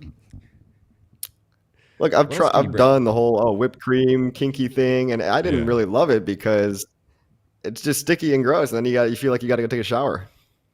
Maybe that's just me, but hey. To each their own. You want to slurp ketchup and mustard off each other? Go ahead. You might be doing it wrong. You might be doing it wrong, Coffee. Maybe, dude. Maybe it's just like, I don't know. I've got the food fetish never got me. You guys are learning a little too much right now. Okay. I mean, there are some foods. Yeah. I mean, I think you mentioned mustard and ketchup, and yeah. Now you're getting into another territory there, but whipped cream, honey, waffles. That's you do it right. It's good, man. Pineapple on pizza. What are your thoughts? Fuck no, dude. Fuck no. There's nothing worse than mixing such a beautiful fruit on its own with the savory, salty pizza. Like, ugh. I think it's an abomination. I think it should be a crime against humanity. And if you feel differently, you're wrong. You're a structured, rule-based man. I respect that. Nothing wrong with that, Coffee. Coconut oil, yes. Extra maple syrup. Well, now, would you rather fight a 1 horse-sized duck or 100 duck-sized horses? ooh, duck-sized horses. 100 duck-sized horses would be way easier, dude. Really? A horse-sized duck would be like almost like fighting a dinosaur. Like, I don't think I could take a horse. I would not be able to fight a horse. And if the duck was the size of the horse, just because it's a duck, yeah, I think it could still fuck me up with its beak, you know? Yeah. That beak would be deadly. Whereas a bunch of horses, you can kind of just kick them, step on them. Maybe. If they're duck-sized. They'd both be nightmarish. Yeah. There's pros and cons to either one.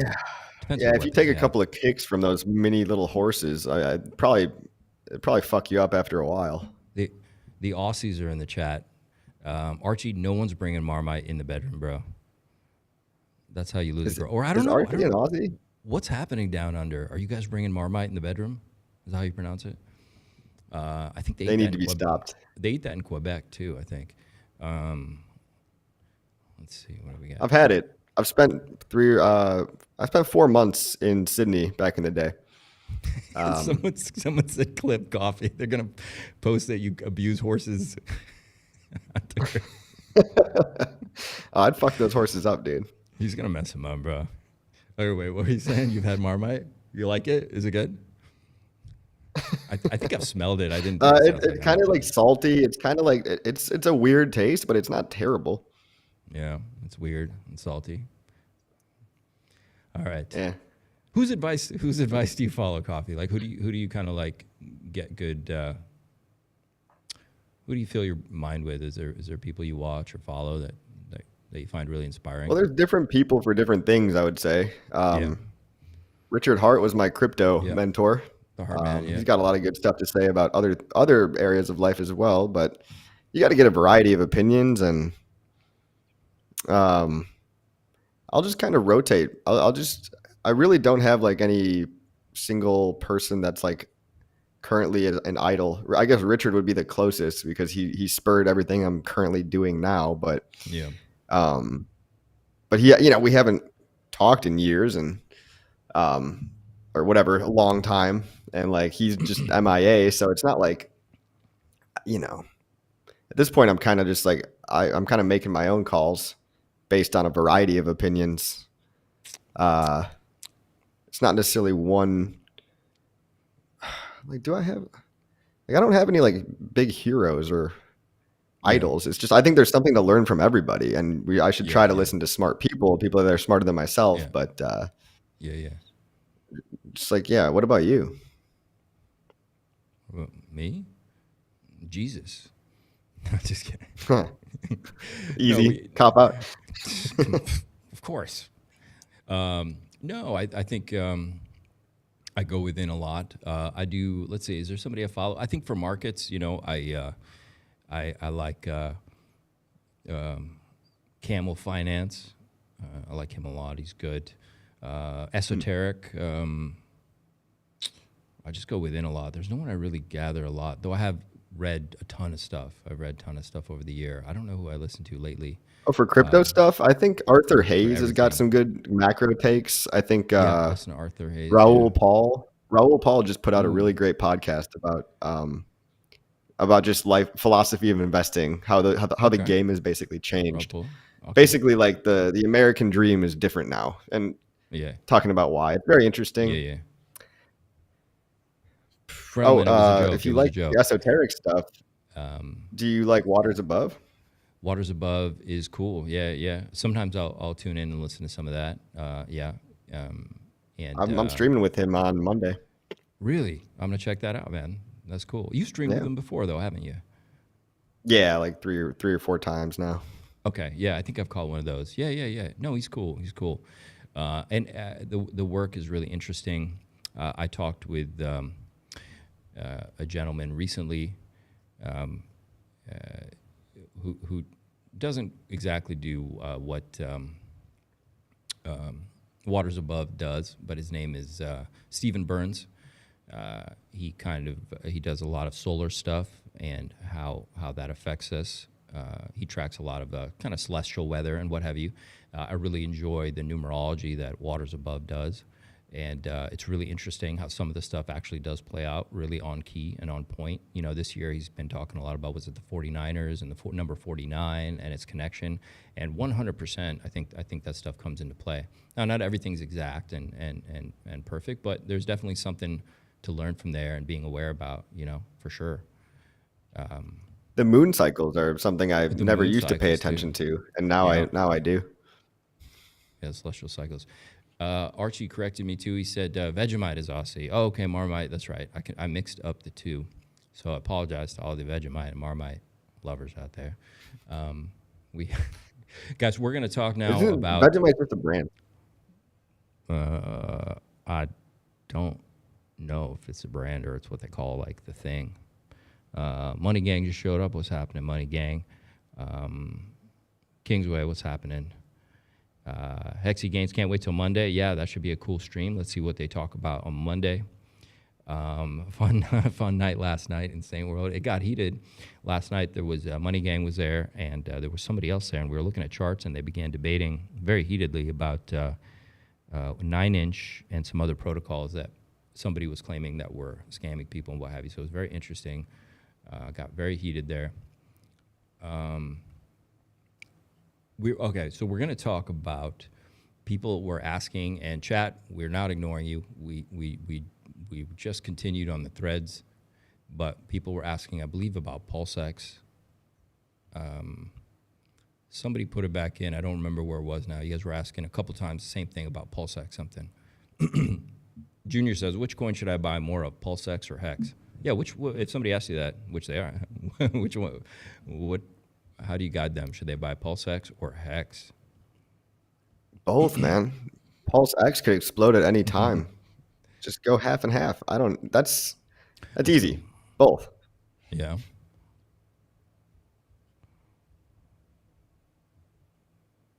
I mean, do you have a favorite on that one?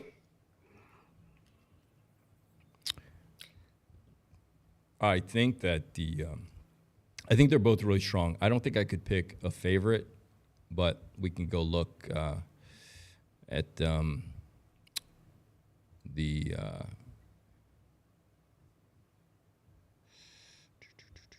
let's go look at PLSX.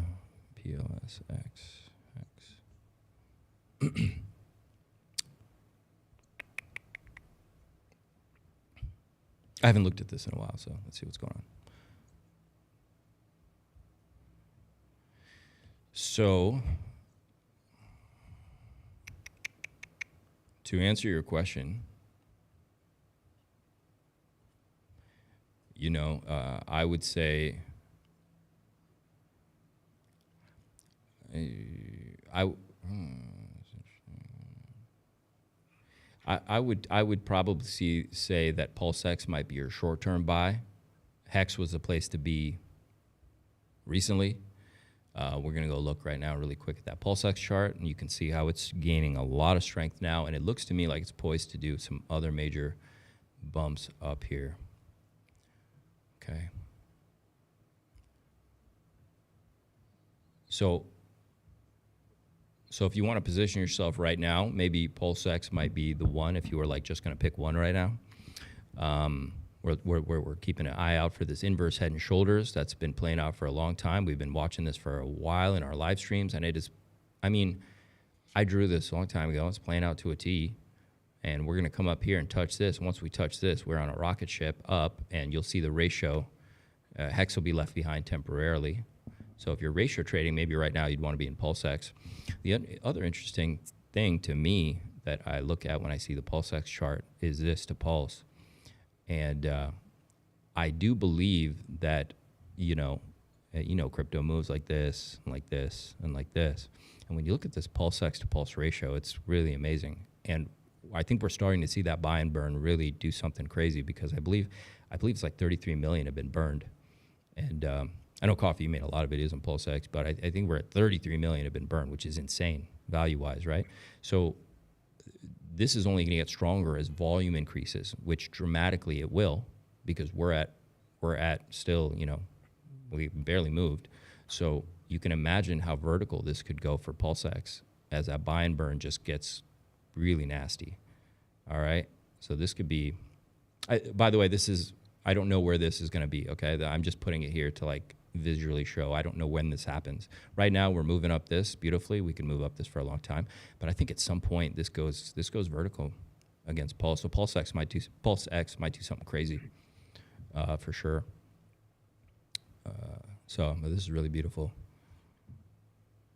Wow. So I'm making a W. That's cool, man. I think we just need more capital. We need millions of inflows, and whether or not they end up in PulseX or they end up in HEX, they're going to route through Pulse. We know that, and they're going to lift up Pulse along with HEX and PulseChain. Like we just need fresh new money on chain. Otherwise, what I've been seeing a lot of lately is a lot of ratios, and that's fine. Do your ratio trading if you want to, but it doesn't really get me too excited, because it's just money sloshing around, and it's not fresh stuff entering the ecosystem.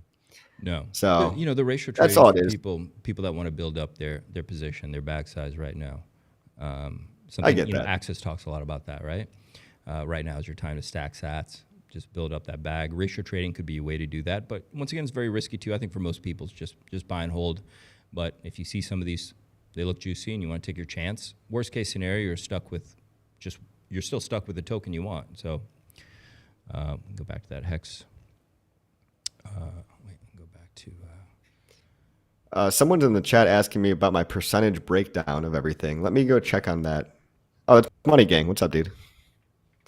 So I've got let me see. Money Gang says... I'm on my HEX scouts, but... That's a good question. It was a very personal question, but... Well, percentages, I can say. Let's see. Yeah.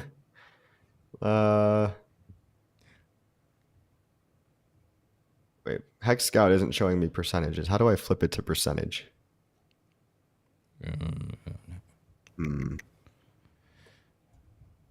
Well, it's also hard because my farms are gonna like, my PulseX farms are interfering. It looks like, let's say, like just eyeballing this pie chart, I don't have the exact percentage, but it looks like 30. It looks like maybe 35 or 40% pHEX, and that's probably just because pHEX has been pumping. Mm-hmm. Then it looks like about 35% like Pulse and PulseX together. There's the eHEX sliver is getting tinier and tinier. I think it's only 4% eHEX, it says. Okay. I reduced mine as well, yeah, early on. Well, I didn't sell, like, my eHEX stakes are there. I'm just not buying new eHEX, and it just keeps going down in price, or everything else keeps going up relative to that. So like that makes sense. pDAI. Oh wait, no, these are real stable coins. I've got some real stable coins, and I've got some ETH, which is probably like 10, maybe 10%, maybe a little less. It's hard. HEX Scout isn't giving me an exact, but it's not giving you exact. And then I guess all my pDAI and my meme coins, that makes up like 2%. Give us a rough. Yeah, just give us a rough PulseX, Pulse to instead. I mean, I would go 30, 30, 30, right? Yeah. pHEX, PulseX, Pulse 30-30-30. And as I just said, like, because of the prices of those fluctuated, now they're like all different, and they're all in yield farms, so it's kind of hard to get the exact. I do have stables, but that's just, that's a rainy day fund. Like, that's sideline money just because I have stables. Like, once you get to that point, you need to have some stables. And then Ethereum, which is kind of like, I've got some Ethereum yield farms that are tied to Pulse. I've got the ETH Pulse yield farms going on, and I've just got a little more ETH as well. I would say that's probably 7% ETH and like 2 to 3% memes and pDAI and all that. 2% memes. But once in a while, those, if that pDAI actually goes crazy high, that's going to end up being a huge, much larger percent. But we'll see. It will. It's going to go crazy high. Yeah. Stables. What part of the world do I live, Craig? I live in the tropics. I live on an island. I'm an island boy. He lives. I have a picture of his backyard. You guys want to see it? I wish, man. Can you imagine? Is that your place? Someone told me it was your place. That's it. That's me right there behind the waterfall. Dude, this is where I imagine you live, bro. It looks nice. I mean, hey, let's manifest that. Let's manifest that. Let's get our thoughts in alignment with this thing. I want to see that in my inbox. Be like, hey, throwing a party here. I got a DJ. Saint, get over here. Oh, we are throwing a party. Now that you mention it, I'm glad you asked. All 166 of you listening, there is going to be a Puerto Rico blockchain week party on December. What is it? Let me get the exact date. It's basically, there's a big blockchain conference, and all the HEX PulseChain people are going to be there. All the people that either live on the island, but also just like, if anybody wants to visit, I know it's not convenient. You're going to have to fly and stuff, but you got to send us tickets, man. I mean, let me see here. Get your private jet, fly it around, pick us all up. Thursday the 12th. Thursday the 12th. So the 12th of December, my bad. Thursday, December 12th. If you guys can make it. Is it? You said the DJ booth was going to be back here, right? Between the fire pits? Oh, yeah. Yeah. Okay, cool. It's going to be fun, guys. That's the best spot for it. We're going to have some ladies in the hot tub, too. Yeah. Guys, I'll put some other pictures up of the hot tub. Hex Trailer Park boys meet Island boys. Lol. That's funny. Puerto Rico is the new Hexaco. It kind of is becoming that. Unless Trump somehow is able to get 0% capital gains tax, then literally anywhere in America could be Hexaco. What do you think the chances are of that happening? Is that going to happen? Honestly, I think would you move back? It's really. I might. I probably would. I really do love Puerto Rico, but I probably would. Yeah. Just to be around family and English, and right. maybe English. Maybe go to Florida. Maybe I'd go to Florida. Who knows? Florida's nice, man. It's nice. No, beautiful beaches. Just got to watch out for those storms once in a while. Yeah. What brought you to the northern latitudes? Because you're in Europe somewhere? Yeah. I'm in Central Europe, and I've visited multiple times. I like the way of life. I like socializing out here. I like everything, the food, the lifestyle. I was dating, everything. It's just better. And I've traveled a lot, but also, yeah, just it was just good in a lot of ways, financially. I just really enjoy the lifestyle, man. I like it a lot, Cool. I like it a lot, yeah. I had visited this part of the world multiple times. I've been everywhere, and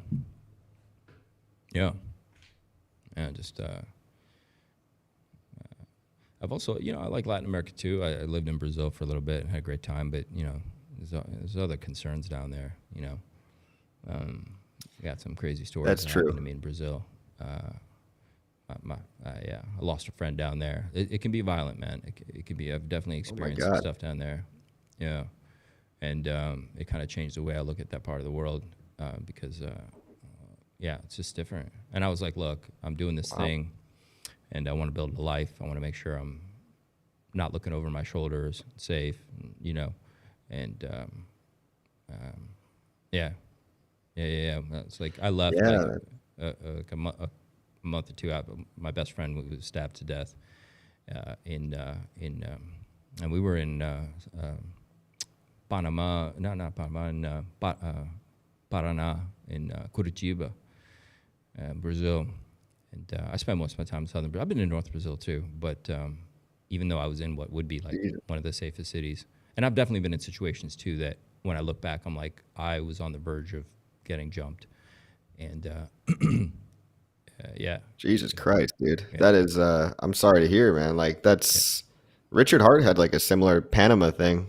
Yeah. Kind of like. One good thing is I blended in, so people do think I'm Brazilian until they learn I'm not. My friend was Polish guy, blonde hair, blue eyed, but his family was from Brazil. They had settled there. You know, like a lot of Poles, Ukrainians, Japanese, Italians had moved to southern Brazil a generation or two back. But you know, he definitely stood out, and there's definitely animosity sometimes. But yeah, that was rough. That was really intense, man. He was a guy who like really showed me around and like took me in and took me everywhere. In Brazil, because he spoke perfect English, and we just like hit it off really well. And I met him like out one night when I was in. I just got into Curitiba, and yeah, I'd become like my best friend. And yeah, I was dating a girl, and the ex didn't like that, and some took him out with a knife. And yeah, it's very intense. Stuff changes you for sure. And sometimes safety is like we're from like America. We have a weird idea, and then we travel. We got to realize like you got to know where you are and how things can change like that, or how to other people. And plus, life is valued differently in different places of the world, and also it's hard for cops to investigate some of these places or to find out, right? So yeah, Andre said safety is high on my list for cities to live and visit. Yeah, that was a big one for me. I think when you're 20 years old, it's probably not such a big deal. But as you get older and you're accumulating assets and resources, and you built stuff, and you don't have the energy to like, you don't want to output the energy to restart. Like if you're 20 years old, like you're thinking more. Okay, I'm not bouncing around. I'm going to stay here. I want to build. I want to feel safe, and I feel very safe where I am. I mean, you could leave your door unlocked. I've left my phone places. It's just unbelievably safe where I am. Just insanely safe. And not to mention, it's a very free country where I am. Everything is decriminalized, from like basic stuff to, drugs or anything. It just shows like it's a high trust society, very high trust society where I am. And I like that. Well, that's good.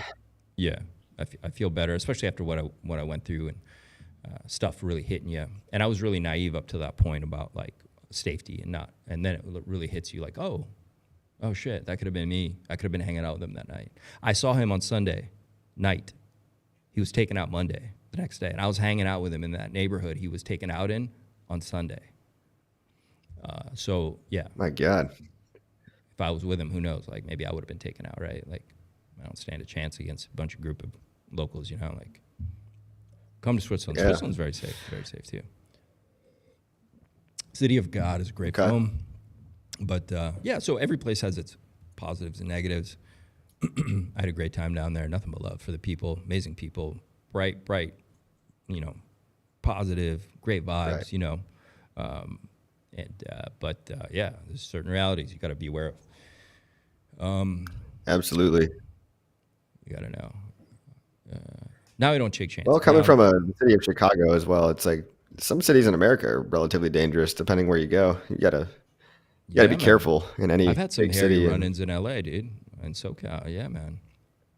Yeah, people like the LA homeless problem is they're getting like crazier over there. More violent homeless people, I'd say, than like Chicago. Yeah. Yeah. You gotta know where you are. Money Gang says no Texas. I like Texas. Maybe Texas would be a cool place to settle down. Arizona is pretty nice. I like the desert, but I like the humidity too. You like the humidity? I do. Somewhere warm. I don't really care too much. 100% Enrique nailed it. Nowhere is more dangerous than the meme coin trenches. Yep. Yeah. Somebody asked if I like teddy bear. I'm not buying teddy bear, but I think someone like donated me some. Wait. Look, the only thing I'll say about teddy bear is it's going to be around for a while because of it's following. It's got B roots and a lot of people following it. I know even you, SAINTwolf, like you're following teddy bear. Well, why would you not buy teddy bear? It's one of those memes that's gonna. I've got enough coins, man. I don't know. I'm in a different position than I think some people, but memes. I don't really. Can I show you guys something really quick? So this teddy bear, right? You guys know we're watching teddy bear. I'm not doing this because I hold it. I actually think it's one of the main like big memes. Potentially could be one of the big memes on PulseChain. So just like Brett for base chain, it seems to me like a no-brainer. Bear on PulseChain is going to be and meme coins aren't. I don't think they're going anywhere. I think they're a big part of our culture now. Even if the hype dies down, they've still been established as the mascots for the chains. And here's something interesting I found. Let me see if I can find it for you guys. Let's come over here really quick. Okay. So if you look at MOG,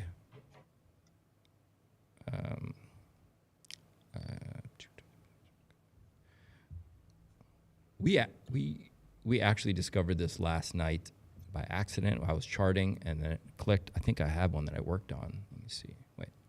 Oh, maybe that is the one. I just go to market cap. Hang on. Okay, so here's what I want you to see. Guys, I just switched to market cap because it's sometimes easier when there's a lot of zeros for me. Okay, because I'm just going to show you guys structure right now. So teddy bear is at 7020. Okay, it's in this pennant. Is it going to break out of here? It's possible. But I have the feeling maybe we come into here and we kind of fill out this shape, okay? The highs, the lows are getting higher. That's obvious, right?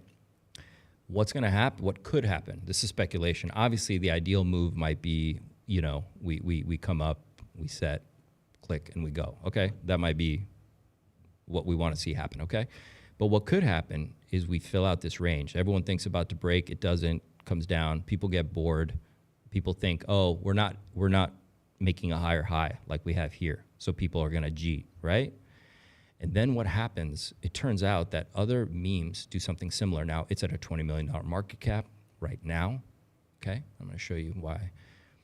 If we come here to MOG, which is at dude, it's just past $1 billion. Now, we were saying yesterday on the screen this could go to $1.5 billion market cap, okay? Now, if I come here and I zoom in to the early days of MOG, what do you see? Let's see where MOG was $20 million market cap. Oh, look at that, right here. It was $20 million market cap. What do you see when I come here to Teddy? Where is it at? Right there, right in the middle of this pennant, okay? Now, what did this do? It filled out this perfectly. It kept making higher highs, but it never, see the people who bought in here and bought up here, they were probably waiting, they were hoping this was gonna break out and go high, right? Great, we've consolidated, let's go, and it didn't. It gives those people to jeet, they sold out. A lot of people think, oh, MOG is over, it's finished. It's not making a higher high, but it was consolidating beautifully. And then look what happened at about 18 to $20 million market cap in this range. It took off. It did a 25 to 30x in less than a month. That means 1x a day it did in this run. Nobody got on. You were completely locked out. Now, is that a possibility for Teddy? Well, so far, it's could be making a very similar structure, okay, where we fill this out. And all I have to go off is just these wicks, maybe this, speculation, all right? But look where it's at, $20 million market cap, exactly where MOG was when it was in the same position in that pennant, right? So really, you might have this little bit of move, and where would that put us at? That would put us the beginning of next year, which is exactly when the case begins to kind of wrap up, right? So you can see, if you come into here, you're kind of like that January, February area, right? And so this could actually be more like something like this, okay? We're just looking at this and comparing it. Because the reality is, if I'm wrong, okay, maybe teddy bear breaks out and you get a 2-3x. But what I think it's going to do is it's going to go into a move like Mog did. This is what I think is going to happen. I just don't know, when that happens for teddy bear, right? So this is we don't know. We don't have enough information for it yet, Like I said, it could be more like this. Okay? Maybe we don't know. And when it locks everybody out, that's it. It's going to do something like a 30x in a month, because when you zoom out now, what do you get? Okay? And I think in the same way, when you zoom out on this, you're going to get this in the beginning, and this is going to be gone. Yeah? And it's teddy bear. Let's see what chat thinks. What are they talking about? I see an RH stream next year with this Bitcoin bear. That'll do it. It could be the #1 meme on any chain. There's a whole category of meme coins about like Richard Hart lore, which I kind of appreciate because they kind of help people. They help tell a story. So you've got like DMND, Diamond. It's all about, the Richard Hart diamond. You got teddy bear. You've got the duck, the Louis Vuitton duck. Okay, and so you've kind of got these different categories, right, of meme coins. You've got the PRC20 meme coins. You've got like the Pokemon meme coins. You've got all the dick joke meme coins. I mean, dick with butt, 9-inch PP, all these just fart coin. You've got this just crude humor tokens, which are always just objectively funny. But the Richard Hart lore. Yeah, I agree. Yeah, I don't know. The duck could be something. Could be. Well, what else is there though? Like, other like? Okay, I like duck. I also have been watching Airplane. Okay, was another one because he has a Louis Vuitton airplane. And I like the charts. I think I see a lot of natural movement. They're doing this is very low volume and liquidity. This may not even be the right one. What's happening here? It's tiny, dude. 24K market. DMND though. Dude, DMND has been actually going up. It has been pretty going consistently, up. And but it looks very, and there's nothing wrong with it. You can jump on, but something about some of the moves looked very like artificial early on. Where's it at now? Oh, wow, it's rocking. It's rocking and rolling. Yeah, dude. Like you might even need to turn it to log or something, but let's look at the log. Okay. There was definitely a price floor, and I don't know if they had bots or something, but there was something like inorganic about it early on when I was watching it. Let's see, what did it do here? Is it breaking down? And sometimes I can't always tell you because I've kind of taught myself a lot of what I do. I can just know that, I trust this one or I don't, or something's funny about these candles or wicks or something, right? And now I think there's more volume coming in. I think it's moving more in the natural, but it's up and to the right. It's looking good. Yeah. Get this bleeding out here. What's going on? But yeah, once again, I think all these could be good contenders. Airplane, bear, the diamond, the duck.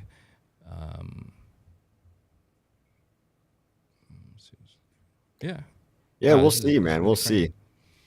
But how come the duck's not? Wait, what was the one we looked at? Airplane's not getting as much love. Oh, there was another one I liked. There was another one called Magic Carpet. Oh, did I delete that? Because I love his saying about the video. Like, hey, when he says in that really great stream, he says, "Have you guys ever thought about a magic carpet ride?" I love that saying. I love that quote. We shouldn't be showing this. You guys, we're completely going to be front run if we want these trades at this point. It's super low market cap. Guys, it's moving up. This is moving very natural to me. Let's look at the...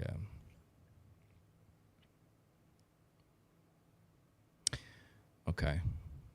Hopefully we don't have Head and Shoulders playing out there, but maybe some of this could be grabbed depending on what happens. But let me see something here really quick. Yeah, it's low, but this one's super cool too. Just been watching it. The opposite of a rug pull is a magic carpet ride. I think if you this is an interesting thing I wanted to ask you. What are your thoughts about, is he going to come stream again, or is he going to pull a Satoshi for a while? There it is. Well, I think he'll have to wait. He'll have to wait until the SEC is over, but I think he'll come back easily. You think so? But look, man, I do have to get going pretty soon. We've been going for a long time. Yeah. Yeah, it's been a great talk, dude. I think It's been a great meme talk. coins are fun. Let's extract some value from Ethereum and Solana, and let's get some capital over here. Because it's more fun when the rising tide lifts all ships. You know. I 100% agree. I've been reaching out and trying to talk to a lot of different people. I talked to Crypto Factor, Bitcoin guy who wrote the book. He's also a Richard Hart fan as well. So I've definitely been trying to reach out and connect with other communities and talk to as many people as I can, regardless of their opinion. You know, just you're doing great stuff. I respect everything. You've been consistent and just putting your face out there. People don't realize that it's not easy, and you kind of exchange anonymity for a lot of influence. And it's it's very effective. It's like 10x effective. I mean, Twitter's great too. For shout out to anyone just shilling their bags on Twitter. To a degree, we're all kind of at the whims of the greater market. We kind of all just have to wait our turn. We have to wait for capital rotation from Bitcoin to Ethereum to altcoins. But it's all going to happen. I can see the future with relative clarity now that we have. You know, we've got Trump and we've got SEC potentially going away. It's just like I have always been saying, the stars are aligning and bright future ahead. Yeah, 100%. And Coffee, you're doing an amazing job, man. Your videos, anyone who has a question I can't answer, I will send them your way. And this has been an epic stream. Good luck tomorrow with Waters Above. Or Monday. Is it Monday, right? Monday. A lot of us are going to be watching. For sure. You guys get out there and watch that one. That's going to be really interesting. And chat, thanks so much for hanging out. Show some love to Coffee. Go over there and check it out if you guys are new and haven't seen him yet. DJ Khaled, what's up, brother? How are you doing, man? Good to see you. Oh, hey. Yeah, thanks for coming, chat. And thanks for having me, SAINTwolf. I'll see you on the next one, bro. Yeah, we'll see you soon, brother. Later.